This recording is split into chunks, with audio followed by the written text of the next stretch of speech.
नमस्कार, good morning दोस्तों। आज अपन बात करने वाले हैं भेड़ और बकरी की नस्लों के बारे में कि भेड़ और बकरी की राजस्थान तथा भारत में पाई जाने वाली नस्लें कौन कौन सी हैं और इन नस्लों की विशेषता क्या क्या है। तो पहले अपन बात करने जा रहे हैं जमुनापारी नस्ल। ये बकरी की नस्ल है दोस्तों और काफी अच्छी नस्ल है। इस प्रकार से इसकी कुछ इमेजेस आपके सामने दे रखी है। इस प्रकार से इसकी इमेज आप देख सकते हैं। आगे देखते हैं दोस्तों, इसका उत्पत्ति स्थल की बात करते हैं। जानते हैं तो जमुनापारी का उत्पत्ति स्थल इटावा जो उत्तर प्रदेश का जिला है वहां है। इसकी रोमन नाक मुख की पहचान है। इसको तोरावाटी मुख या तोते के समान इसका क्या पाया जाता है, मुख पाया जाता है। ये बकरी की द्विकाजी नस्ल है, मतलब मांस उत्पादन तथा दूध उत्पादन दोनों के लिए इसका नस्ल को काम में लिया जाता है। आगे बात करते हैं मुए जो होता है, मुड़े हुए लंबे लटके हुए कान इसकी, मतलब पेंडुलम, जो घड़ी का पेंडुलम होता है उसकी भांति इसके लंबे लटके हुए कान क्या है, इस प्रकार से देखिए मुख्य इस नस्ल की पहचान है। पिछले टांगों पर घने बाल पाए जाते हैं। इस प्रकार से पिछली वाली जो टांगे होती हैं इनके ऊपर बालों की संख्या क्या पाई जाती है दोस्तों, अधिक पाई जाती है। आगे बात करते हैं पशु कठोर एवं ग्रामीण इलाकों में सर्वोत्तम नस्ल है पालने के लिए, मतलब ज्यादातर मजबूत पशु होता है और ग्रामीण इलाकों के लिए पालने के लिए के हिसाब से सबसे अच्छा पशु है। तो इसकी रोमन नाक क्या है दोस्तों, मुख्य पहचान है। तोते जैसा इसका मुख पाया जाता है। इस बकरी की ये दो काफी अच्छे पहचान है। आगे बात करें घड़ी के पेंडुलम की तरह इसके क्या होते हैं, कान। तो तीन जो विशेषताएं हो गई इसकी मुख्य हो गई, रोमन नाक, तोतापुरी मतलब तोते जैसे इसका क्या पाया जाता है, मुंह, और बात करते हैं पेंडुलम की तरह लटके हुए कान। आगे बात करते हैं दोस्तों, इसे जादुई बकरी के नाम से भी जाना जाता है। जादुई बकरी मतलब क्योंकि ये साल में 2 बार आराम से ब्याह जाती है, कई बार एक साल में 2 बार बच्चे दे देती है। सबसे बड़े आकार की नस्ल है भारत में और 250 दिन में 360 से 544 लीटर तक ये दूध उत्पादन कर सकती है दोस्तों। इसके दूध में अगर वसा की मात्रा की बात की जाए तो वसा इसके दूध में 3.5 से 5% तक वसा मापी गई है। तो इस प्रकार से जमुनापारी नस्ल का कुछ विवरण था। आगे बात करते हैं अपन बारबरी बकरी की। इसको बरबरी या बारबरी के नाम से जाना जाता है। इसका क्या है, नस्ल काफी अच्छी पाई जाती है, सुंदर नस्ल है, छोटी नस्ल है। इसके हिरण जैसी जो कान पाए जाते हैं मुख्य पहचान है। कान कैसे पाए जाते हैं, हिरण की तरह कान पाए जाते हैं दोस्तों। इस नस्ल की काफी मुख्य अच्छी पहचान यही है, की गई है। आगे बात करते हैं ये कहाँ है, मतलब अफ्रीका जो है उसका ब्रिटिश सोमानिया का बरबरा क्षेत्र इसका उत्पत्ति स्थल माना गया है। राजस्थान में ये नस्ल ज्यादातर भरतपुर जिले में पाई जाती है।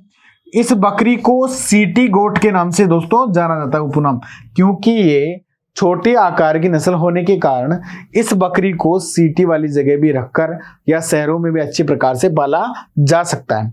कान इसके छोटे होते हैं और हिरण जैसे होते हैं। इस नस्ल की क्या है दोस्तों, ये मुख्य पहचान है, छोटे कान और हिरण की तरह होते हैं। सीटी गोट के नाम से इसको जाना जाता है। आगे बात करते हैं, एक वर्ष में या 12 से 15 माह में ये 2 बार बच्चे देती है। 2 बार बच्चे पैदा करने की कैपेसिटी रखती है। दोनों बार जुड़वा बच्चे पैदा करती है, मतलब 12 से 15 महीने के अंदर ये 4 बच्चे पैदा टोटल कर सकती है। 1 से 1.5 किलोग्राम प्रतिदिन के हिसाब से इसका दूध है और 5% तक इसके दूध में वसा मापी गई। वैसे 3.5 से 5% तक इसके दूध में वसा पाई जाती है। नर में बड़ी मोटी दाढ़ी पाई जाती है। इसका जो नर मेंढा बकरा होता है उसमें क्या पाई जाती है, बियड या दाढ़ी पाई जाती है दोस्तों। नेक्स्ट बात करते हैं बिट्टल नस्ल की। बिट्टल की जब बात आती है तो इस प्रकार से कुछ बिट्टल नस्ल है अपनी, और इसके पंजाब का जो गुरदासपुर जिला है इसका उत्पत्ति स्थल माना जाता है। नर में इसमें दाढ़ी मुख्य पहचान है दोस्तों। जो नर बकरा होता है उसमें यहाँ पर क्या पाई जाती है, दाढ़ी पाई जाती है। क्योंकि आप इसको ऐसे याद रखते हैं, जैसे सरदार ज्यादातर कहाँ मिलते हैं, पंजाब के अंदर मिलते हैं, और सरदारों में क्या पाई जाती है, दाढ़ी पाई जाती है। तो उसी प्रकार से इस बकरे के अंदर भी क्या पाई जाती है दोस्तों, दाढ़ी पाई जाती है। इसका जो नर बकरा होता है इसमें क्या पाई जाती है, दाढ़ी पाई जाती है। मादा में यह अनुपस्थित रहती है, मादा के अंदर दाढ़ी अनुपस्थित रहती है। जमुनापारी बकरी से मिलती जुलती इसकी नस्ल है। यह नस्ल इसमें क्या रोमन नाक मुख्य पहचान है, द्विकाजी नस्ल है, मतलब ड्यूल पर्पज के लिए इसको पाला जाता है, मांस और दूध उत्पादन के लिए। आगे बात करते हैं, औसतन वसा 4.5% तक इसमें पाई जाती है।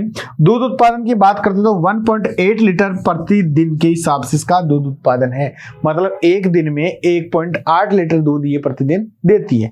आगे बात करते हैं दोस्तों टोगनबर्ग बकरी की, काफी बड़ी नस्ल है, विशाल नस्ल है। जो टोगनबर्ग स्विट्जरलैंड इसका क्या है उत्पत्ति स्थल माना जाता है दोस्तों। एक मतलब ये मिल्क देने के मामले में बहुत ज्यादा है, मतलब 6 लीटर दूध इसका प्रतिदिन के हिसाब से इसको माना गया है दोस्तों। इसे मिल्क चैंपियन के नाम से इसको जाना जाता है।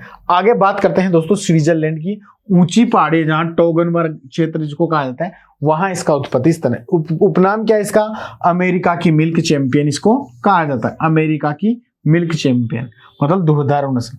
यह नस्ल सींग रहित होती है, इसका रंग चॉकलेट के समान होता है, चेहरे के दोनों तरफ कानों से थूथन तक सफेद रंग की हल्की धारियां पाई जाती हैं, ये भूरे रंग की पट्टियां पाई जाती है। इस नस्ल की ये सबसे मुख्य पहचान है दोस्तों, ये जो यहां से लेकर यहां तक इस नस्ल में क्या पाई जाती है, दोनों तरफ की मतलब भूरे रंग की या सफेद रंग की पट्टियां पाई जाती है। आगे बात करते हैं दोस्तों, लगातार 2 साल तक ये दूध उत्पादन करती रहती है। 2 से 5 किलो मतलब 6 किलोग्राम तक भी इसका दूध मापा गया है प्रतिदिन के हिसाब से। आगे अपन बात करते हैं सिरोही। जब बात आती है सिरोही नस्ल की बकरी की या बकरी की, तो राजस्थान का सिरोही जिला याद आता है। अब बात करते हैं सबसे मुख्य पहचान, इसकी पीठ के ऊपर इस प्रकार से झोल पाया जाता है दोस्तों।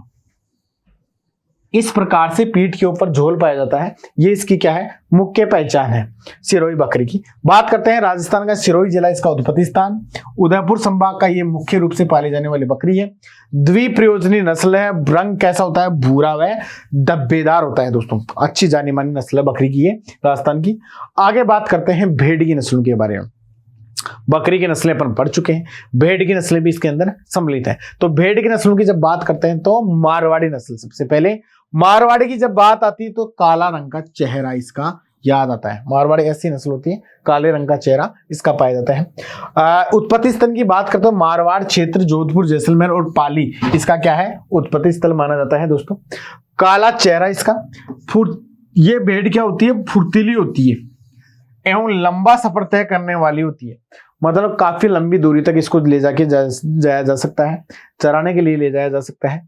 फुर्तीली होती है मतलब थकान ज्यादा इसमें नहीं होती है। राजस्थान की अन्य नस्लों की तुलना में इस नस्ल में रोग प्रतिरोधक जो क्षमता होती है वो अच्छी होती है, सबसे बढ़िया होती है। पड़ोसी राज्य में इसको गमन के लिए मतलब चराने के लिए ले जाया जा सकता है।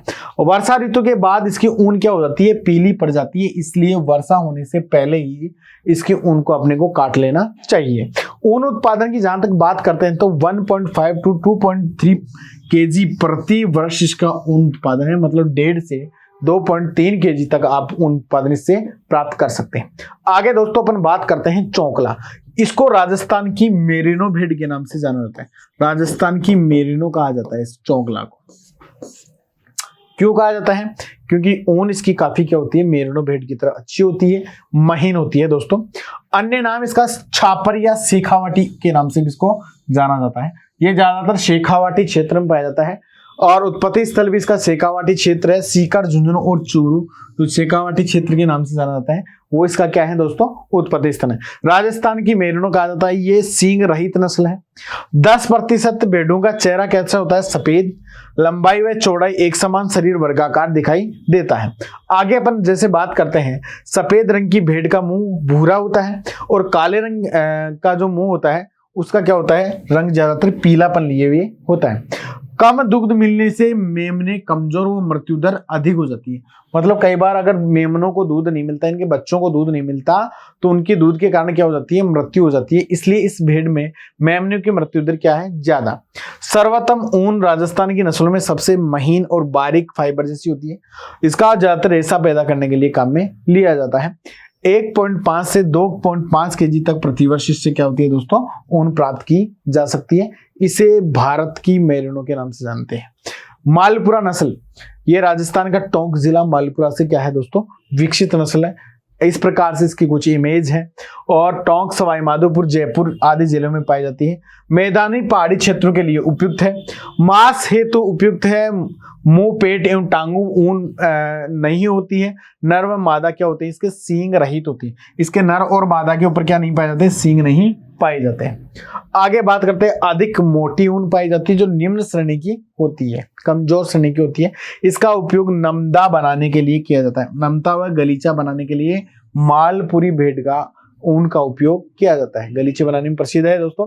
केंद्रीय भेड़ एवं ऊन अनुसंधान संस्थान मालपुरा टोंक से ये नस्ल दोस्तों क्या है, विकसित है। सफेद एवं अधिक किस्म की जो ऊन पाई जाती है वो 1.1 से 1.6 किलोग्राम प्रति वर्ष इससे प्राप्त की जा सकती है। आगे दोस्तों बात करते हैं अपन मेरिनो, काफी अच्छी नस्ल है भेड़ की और ये मतलब सर्वश्रेष्ठ नस्ल मानी जाती है। स्पेन इसका दोस्तों उत्पत्ति स्थल है। इस प्रकार से पूरा शरीर क्या होता है इसका भेड़ का ऊन से ढका हुआ होता है। इस इमेज के माध्यम से आप देख सकते हैं।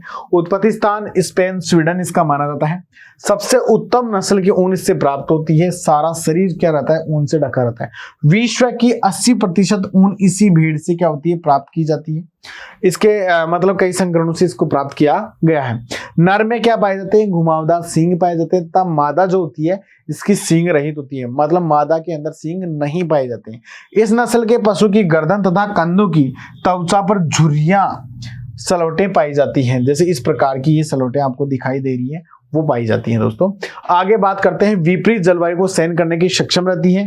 ऊन में धागे जैसी लंबाई, मतलब ऊन की लंबाई 5 से 10 सेंटीमीटर की मापी देखिए और मोटाई 10 से 15 mm की मापी गई है, माइक्रोमीटर की मापी गई है। एक भेड़ से प्रति वर्ष 5 से 9 केजी ऊन प्राप्त की गई है। एक वर्ष के अंदर 5 से 9 केजी तक इससे ऊन प्राप्त की गई है। आगे दोस्तों अपन बात करते हैं कराकुल। ये भेड़ की काफी सर्वश्रेष्ठ नस्ल मानी जाती है कराकुल भी।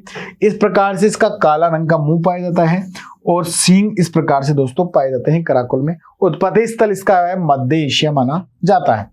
नर में सींग और मादा सींग रहित होती है। ये जो सींग पाए जाते हैं केवल नर मेंढकों के अंदर दोस्तों पाए जाते हैं। आगे अपन बात करते हैं, मांस के लिए ये पाली जाती है। यह नस्ल खास तौर पर पेल्ट के लिए पाली जाती है। पेल्ट मतलब पेल्ट क्या होता है, कम उम्र के मेमनों को मारकर खाल उतारी जाती है और उन खाल से कई प्रकार के वस्त्र वगैरह बनाई जाती है। इसे पेल्ट कहा जाता है दोस्तों। इसके लिए कुछ दिनों में बच्चे को मारकर, मतलब पेल्ट के लिए क्या करते हैं, कुछ दिनों में बच्चे को मार दिया जाता है और घुंघराले बालों वाली ऊन या त्वचा सहित ही प्राप्त की जाती है, जिससे टोपी एवं महंगे ऊनी वस्त्र बनाए जाते हैं। उसे क्या कहते हैं, अपन पेल्ट कहते हैं। तो कई बार क्वेश्चन पूछा गया है कि पेल्ट के लिए सर्वश्रेष्ठ नस्ल कौन सी है, तो कराकुल नस्ल पेल्ट के लिए सर्वश्रेष्ठ है। आगे अपन बात करते हैं अविवस्त्र नस्ल। ये भी काफी अच्छी नस्ल है अविवस्त्र भी। ये मेरिनो और चौंकला नस्ल, मेरिनो का तो था नर और चौंकला नस्ल की मादा, दोनों का आपस में संकरण कराया और वहां से इस नस्ल को क्या किया, विकसित किया गया। देखो इसकी शक्ल मेरिनो में मिलती जुलती सी शक्ल है। आगे बात करते हैं, यह नस्ल केंद्रीय भेड़ एवं अनुसंधान केंद्र अविकानगर जो कहाँ है, टोंक में स्थित है, वहां से विकसित की गई है। भेड़ों का औसतन वजन 6 माह की उम्र में 12 केजी के आसपास रहता है। एक वर्ष की उम्र में इसका वजन लगभग 23 केजी तथा इसके मेमनों की जो वार्षिक जन्म दर है वो 93.21% है, देखी गई है, मतलब सबसे ज्यादा। और प्रति वर्ष 2 से 4 केजी क्या है, ऊन का उत्पादन देखा गया है। आगे दोस्तों अपन बात करते हैं अविकालीन। ये भी भेड़ की काफी अच्छी नस्ल है। इस जो नस्ल का उत्पत्ति किया गया है वो मेरिनो नस्ल का तूफा नर और मालपुरा नस्ल की मादा से इसको क्या गया है, संकरण से विकसित किया गया। यह कार्यक्रम भी केंद्रीय भेड़ एवं अनुसंधान संस्थान अविकानगर टोंक में विकसित किया गया था। भेड़ की ऊन इसकी क्या होती है, पतली होती है। उत्तम किस्म की कालीन बनाने के लिए इसको उनका क्या करते हैं, प्रयोग करते हैं, मतलब कंबल वगैरह बनाने के लिए प्रयोग करते हैं। 6 माह में लगभग 1.13 किलोग्राम ऊन इससे प्राप्त की गई है और इस भेड़ को टपिंग मतलब 97.95% जन्म दर मानी गई है। टपिंग के लिए इसकी टपिंग क्या होती है, भेड़ में टपिंग होती है नर और मादा दोनों का आपस में निषेचन करवाना, क्या कहलाता है, टपिंग कहलाता है दोस्तों। आगे बात करते हैं जैसलमेरी भेड़। ये काफी शुष्क क्षेत्रों में पाई जाती है, रेगिस्तान क्षेत्रों में पाई जाती है। रोग प्रतिरोधक क्षमता इस भेड़ की अच्छी पाई जाती है। ज्यादातर ये भेड़ कई दिनों तक बिना पानी पिए रह सकती है, 5 से 7 दिन तक। और वातावरणीय परिस्थितियों के प्रति काफी अच्छी नस्ल है, रोग प्रतिरोधक क्षमता इसमें खूब पाई जाती है दोस्तों। उत्पत्ति स्थान जैसलमेर, जोधपुर और बाड़मेर क्षेत्र। पूर्णतः रेगिस्तानी नस्ल है, 3 से 4 दिन तक बिना पानी पिए रह सकती है। हष्ट-पुष्ट नस्ल है, मांस हेतु पाली जाती है। पूंछ लंबी, लंबे कान और नाक क्या होती है, रोमन होती है। इसकी नाक के ऊपर रोहे से रोहे पाए जाते हैं। ऊन क्या होती है दोस्तों, 1.825 से 3.175 केजी इसके क्या है, प्रतिवर्ष उनका उत्पादन होता है। ज्यादातर इसका पर्पज पालने का है, मांस उत्पादन। आगे बात करते हैं दोस्तों अपन ऊंट की नस्लों के बारे में। जो ऊंट की नस्लें हैं वो पढ़ेंगे अपन नेक्स्ट टॉपिक में।